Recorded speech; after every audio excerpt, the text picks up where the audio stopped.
Hello everyone, and welcome to my first figure review video. Instead of doing something more recent, I decided I wanted to pull in one of my kind of my outliers in my collection. For a long time I had collected the 6-inch DC figures, and of course Marvel Legends, going all the way back to the Toy Biz. But about a year ago, I started paring down my collection.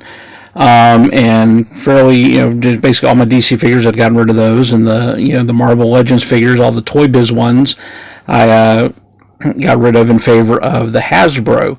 And then any like these little outlier figures, McFarlane and all that stuff, I had got rid of just to focus more on the Hasbro when it comes to the 6-inch figures. Well, the only one that I kept, and I couldn't bring myself for some reason to get rid of it, was this figure right here. And what this is the Marvel Toys from the Legendary Comic Book Heroes collection, Ripclaw from Cyberforce.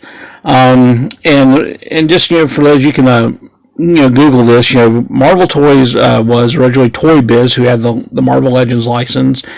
And through, all kinds of legal things with Marvel Comics and Marvel Entertainment Group, Toy Biz wound up losing the license to produce action figures based on Marvel properties, which they'd had going all the way to the 90s. So it's kind of a stopgap to kind of keep the company viable. They switched to the name Marvel Toys instead of Toy Biz, and then went on and produced a line of Legendary comic book figures. And they did 2 series, and basically they pulled out a lot of properties that never really had figures. A couple had figures, but different independent creators, Image Comics. They did like some Judge Dredd figures, Madman, and then a figure like this one. And this was from a comic book that Image had in the 90s called Cyberforce. Written and drawn by Mark Silvestri, and basically Cyberforce was kind of every character in the group was kind of a ripoff of 90s X-Men at the time, because Mark Silvestri was one of the artists on the book.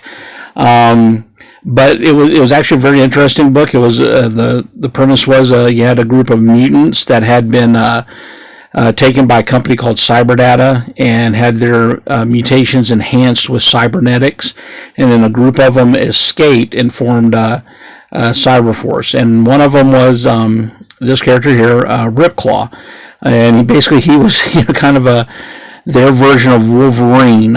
He was his background was kind of, he was a Native American, trained as a shaman.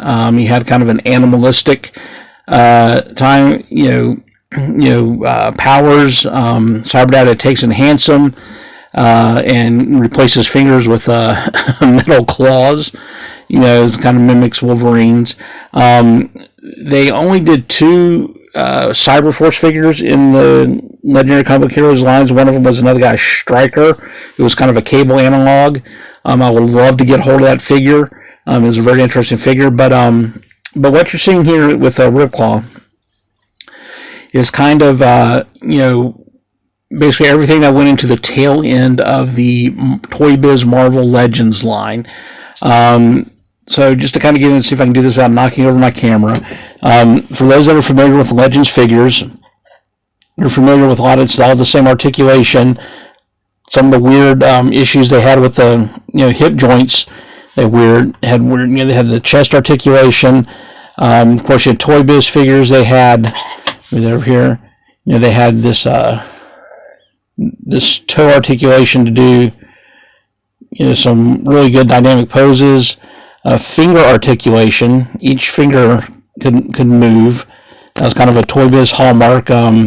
Marvel Legends, Hasbro kind of emulated that in their first line, but then quickly got rid of it and just did swappable hands. The plastic is, like I said, this is from the tail end of the Legends. It's from the Improvements Incorporated. Those of you that do the Marvel Legends, the Toy Biz ones, know that the plastic's got kind of a rubbery feel to them. The older Legends figures, it sometimes caused problems that over time, if you didn't display them right, or if you tried to store them, they could warp into place. This is more of a harder metal. It doesn't have that kind of slick, greasy feeling that the Marvel Legend, that the Marvel ones had. Overall, very good paint applications. You really can't see it, I don't think, in this video. You know, it may appear all white, but there's some like blue highlights that add depth to it. The head articulation was really good. They had this his ponytail in the back. You can move it around, so windswept or jumping off a something and landing. The double jointed knees were all there. Like I said, just basically everything with the Marvel edges. But this is just really good from a comic book line that I enjoyed. Even though it had all the problems and all that those early Image Comics release had coming out on time, and then as Mark Silvestri transitioned his studio, I think he worked with Jim Lee for a while with the Wildstorm Studio, his own homage, and then he went off and did Top Cow Studios, and then shifted away from the superhero stuff to the real good series Witchblade, and then Darkness. So they did the more the supernatural hero style, and actually in the Legendary Heroes way, they actually did Witchblade and Darkness, which is another two I'd like to get out of that line. But unfortunately, this and the Striker was the only ones out of the out of Cyberforce that we got, which had a lot of really good characters, a lot of interesting characters. I would have loved to have seen them do more and get that whole team.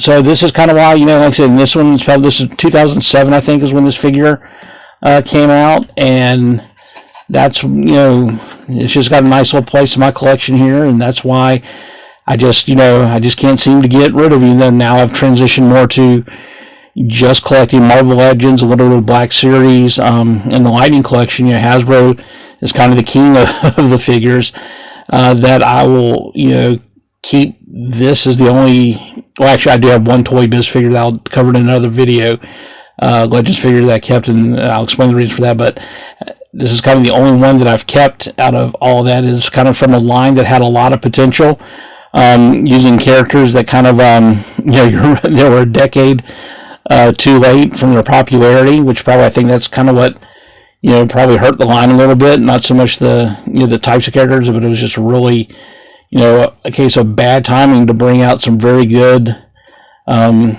characters, that were, the way we had it. I know the Jim Lee Wildcats and Redworks, I think they were with Playmates Toys, but it was during that 90 time that even the Toy Biz figures, there weren't a whole lot of articulation to it, so you kind of got what you got with it, but that this would have been a great line if they could have done all Cyberforce with the full articulation. Do some really cool stuff. So that's just quick and simple. What I wanted to share with you guys is my first review. Next time I will probably do a couple of my Legends figures that I have. Like I said, I'm not the guy that gets up at 4 a.m. to go stalk a store to get the latest figure. So a lot of my stuff is just stuff I have in my collection that probably a lot of you have in your collections. And I just want to share with you, my viewpoints of it, the strengths and weaknesses of the figure and the character, and why it's in my collection. So again, this is just my review of Ripclaw here. Again, if anybody has the Striker figure and is willing to let go of it, let me know, and we'll talk, because I would love to add it to my collection as the only two characters from Cyberforce that they ever did. I don't even think they're doing the comic anymore. I think they tried to revive it a few times. So that's out there, and so there's a lot of other characters from those 90s from Image that I would have loved to have seen got a proper action figure treatment as well. So I'm just going to end this. I hope you enjoyed it, and thank you.